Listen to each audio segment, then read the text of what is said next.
2026 ব্যাচের দাখিল ও মাদ্রাসা বোর্ডের শিক্ষার্থীরা, তোমরা স্ক্রিনে একজন শিক্ষার্থীর রেজাল্ট দেখতে পাচ্ছ। দেখো, এই শিক্ষার্থী বিভিন্ন সাবজেক্টে বিভিন্ন গ্রেড পেয়েছে।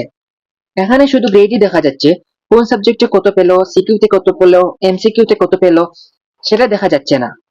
এখন দেখো আরো একটি রেজাল্ট, এখানে কোন সাবজেক্টে কত পেয়েছো, সিকিউতে কত নম্বর পেয়েছো, এমসিকিউতে কত পেয়েছো সবকিছু দেখাচ্ছে। এটি হলো বিগত বছরের একজন শিক্ষার্থীর রেজাল্ট। তাই তোমাদেরও আমি শিখিয়ে দিব কিভাবে মার্কশিট সহ এরকম রেজাল্ট বের করতে হবে। অর্থাৎ যেই দিন রেজাল্ট প্রকাশ হবে সেই দিন তোমরা কিভাবে এ ধরনের রেজাল্ট দেখবে সেটাই আজকের ভিডিওতে দেখাবো। রেজাল্ট দেখার জন্য প্রথমেই তোমাদের মোবাইলের ক্রোম ব্রাউজারে চলে যেতে হবে।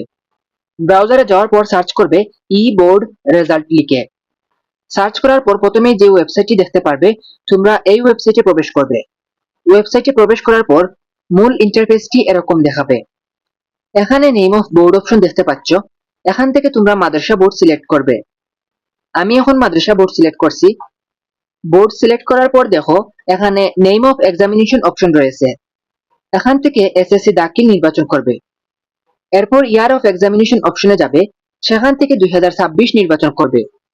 তারপর দেখো এখানে টাইপ অফ রেজাল্ট অপশন রয়েছে। এখান থেকে ইন্ডিভিজুয়াল রেজাল্ট নির্বাচন করতে হবে।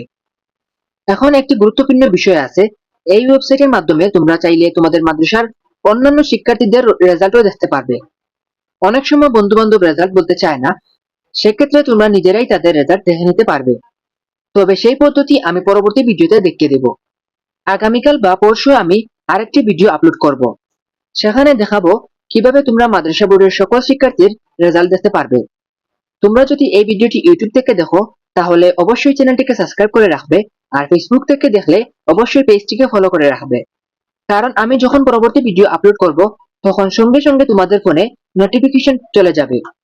এছাড়াও তোমরা যখন ওয়েবসাইটে বা ব্রাউজারের মাধ্যমে রেজাল্ট দেখতে যাবে তখন একই সময়ে হাজার হাজার এমনকি লক্ষ লক্ষ শিক্ষার্থী একসাথে প্রবেশ করবে।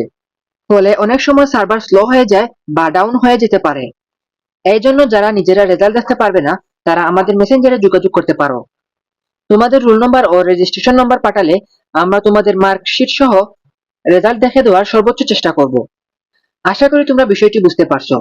আজকে যেহেতু আমরা নিজেদের রেজাল্ট দেখবো, তাই ইন্ডিভিজুয়াল রেজাল্ট সিলেক্ট করতে হবে। এরপর এখানে রোল নম্বর অপশন দেখতে পাচ্ছ। এখানে তোমার রোল নম্বর লিখতে হবে। রোল নম্বর তোমার অ্যাডমিট কার্ডে পাওয়া যাবে। আমি উদাহরণ হিসেবে একটি রোল নম্বর লিখে দিচ্ছি। এরপর রেজিস্ট্রেশন নাম্বারে করে তোমাকে অবশ্যই রেজিস্ট্রেশন নাম্বার লিখতে হবে। আমিও একটি রেজিস্ট্রেশন নাম্বার লিখে দিচ্ছি। রেজিস্ট্রেশন নাম্বার দেওয়ার পর নিচে একটি ক্যাপচা দেখতে পারবে।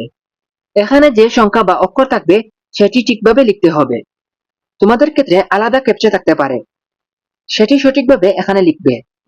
ক্যাপচা পূরণ হয়ে গেলে নিচে ভিউ রেজাল্ট নামে একটি অপশন দেখতে পাবে। এখন দেখছো এখানে রেজাল্ট দেখাচ্ছে না, কারণ এখনো রেজাল্ট প্রকাশ হয়নি।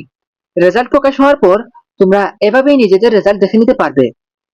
এছাড়া তোমাদের মাদ্রাসা বোর্ডের সকল বিষয়ের তথ্য, সকল বিষয়ের নোটিশ সবার আগে পেতে আমাদের চ্যানেলটিকে সাবস্ক্রাইব করে আমাদের পাশেই থাকো। তোমাদের সবার রেজাল্টের জন্য রইল অনেক অনেক শুভকামনা। আল্লাহ তোমাদের সবার মনের আশা পূর্ণ করুন। আমিন।